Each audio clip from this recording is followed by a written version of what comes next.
or was till 2010, and Diane is emeritus professor of sociology from Essex. I should say emerita, shouldn't I? No, say emeritus. Emeritus. Excellent. It does raise a whole interesting question of the languages through which we express our struggle for equality. So could I invite Anthony, please, to speak to are we measuring the right factors?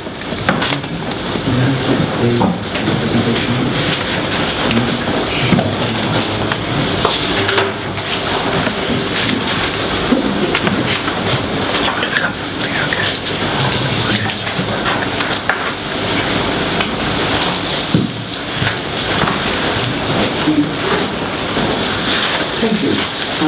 Yes, I'm just beginning with a couple of apologies. The first is that I have to leave, I'm afraid, very quickly after my talk at 3 o'clock because of family commitment, and in the interest of gender equality, I had better do my bit and turn up on time with my family.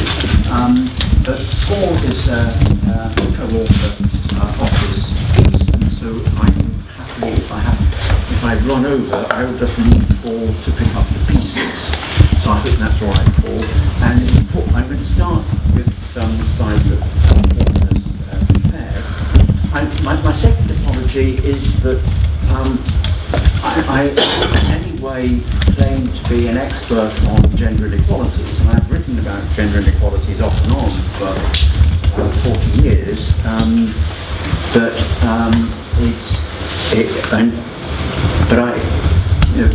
Every area I find has its own huge literature, and I'm essentially in this talk going to be drawing not from the literature on gender inequalities, but drawing on other literatures, particularly about issues of measurement, and drawing from my other research interests, particularly on issues of ethnic inequalities, to raise some slightly sceptical thoughts about some of the standard measures. So, starting, I don't know, Paul, where you took this quote from, but I think it's a nice quote, but gender inequality is the unequal treatment or perceptions of individuals based on their gender, arises from differences in socially constructed gender roles. So that's, in a sense, what we're trying to measure. And what we find is that there are a very large number of different indices of gender inequality. Paul found a range of indices, and I was just astonished how many there were, which produced global rankings of the extent of gender inequality around the world. So this is the Gender Inequality Index from UNDP, which you can see is a composite index which takes items to measure inequalities in reproductive health, empowerment, and the labour market. And as we'll see, there are a variety of these indices, and the indicators they take vary from one to another. And I'm going to be making some critical comments, for example, about use of labour force participation rate, or the female and male shares of parliamentary seats. So I'm partly putting this up as a kind of peg on which to hang some critical comments. So that's one from UNDP, and here you can see the results of their indicators or of their composite index. And as often in these indicators, it's no surprise, time and again, and if I told you that was the index of corruption, you'd probably have believed me as well. It would look extraordinarily similar with Canada, Australia, Iceland, and the Nordic countries coming at the top. Anthony, why is New Zealand less good than Australia, or Britain less good than Scandinavia? That is one of the, this is where I'm not an expert on these indices. If it was indices of corruption, I'd be able to tell you, but I've not been working on these, and that is one of the problems I'll be raising about these different indicators. But yes, it would be interesting to pursue that, and that's just the actual figures. Then there's another one, the UNDP's Gender-Rated Development Index, which is a version of their Human Development Index, which is in some ways the first of these composite indexes, and was very useful and had a different purpose really, because the Human Development Index wanted us to get away from just looking at GDP as sort of the measure of development, and so we really ought to, okay, GDP is important, although they actually cap GDP on the very good grounds that after you reach a certain level of GDP, extra increments don't really produce any increase in well-being. And they said we ought to supplement it with measures of years of schooling and of life expectancy. So that was I think perhaps the first of these global indicators, which had a real purpose, and a very sensible one, was to say we must broaden the range of what we look at. And this is an example where it looked at separately for men and for women, and then you compare the difference. And there we get some scores. Let's run on through.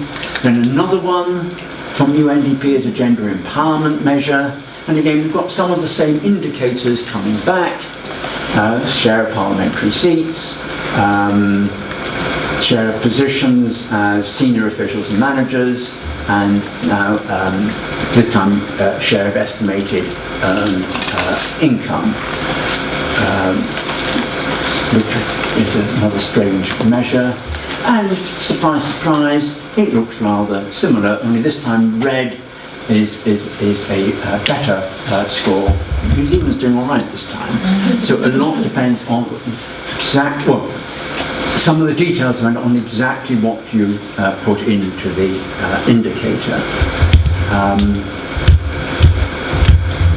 And then there's the World Economic Forum, also have a global gender gap index.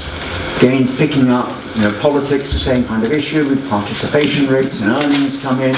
We've got more measures on the education side, and we've got some health measures, this time the sex ratio at birth, which is an interestingly different one from the other indicators. And there's Iceland at the top, for example. So I want then to focus my time, having given you the flavour of these indices and the kinds of things that people are measuring, is to say, well, are these indices useful? Are these the right indicators? How should we be going about this? And so my first point is that so many indicators seem to be in there because they're readily available. There's no kind of availability bias. If it's something that you can easily count and just look up, like a number of legislators who are women, then it goes into the index. So it tends to be the easily measurable things rather than the things that we necessarily think are important. So that's one of my key problems, this issue of availability bias. And with any general measurement theory says that you have an indicator, you have a concept. What is the relationship between the indicator and the concept you're really trying to get at? And can you actually check? And there's a kind of an intellectual exercise. How do we know whether we had a valid indicator? How do we know whether this indicator really did measure what we think we are trying to get at? So in the case of percentage of women in the legislature, what does it tell us about women's empowerment? My critique of it would be that it simply tells us about opportunities for elite women to get into other elite jobs. It doesn't necessarily tell us, I think, anything about the concept, which I assume is women's empowerment. Now, I'm not sure, without being, having thought about it much more, what would be a good measure of that. But from a measurement point of view, I'd say, well, can we just check whether legislators with more women, do they actually enact legislation that improves the life chances of other women? And that seems to me would be at least the beginnings of a test of the validity of the measure. But if we found that there is no relationship between the proportion of women in the legislature and the nature of the, if you like, the legislation about gender inequalities, why are we focusing on the proportion of women's empowerment? So what is the concept this particular indicator is trying to measure?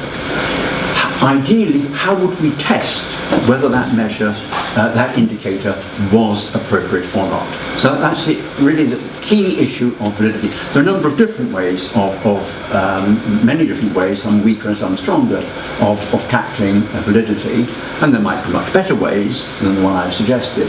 But at least we've got to have some criterion for saying whether this particular indicator is worth including or not. Because it might be quite misleading. It may be telling us simply about opportunities, occupational opportunities for people from elite backgrounds.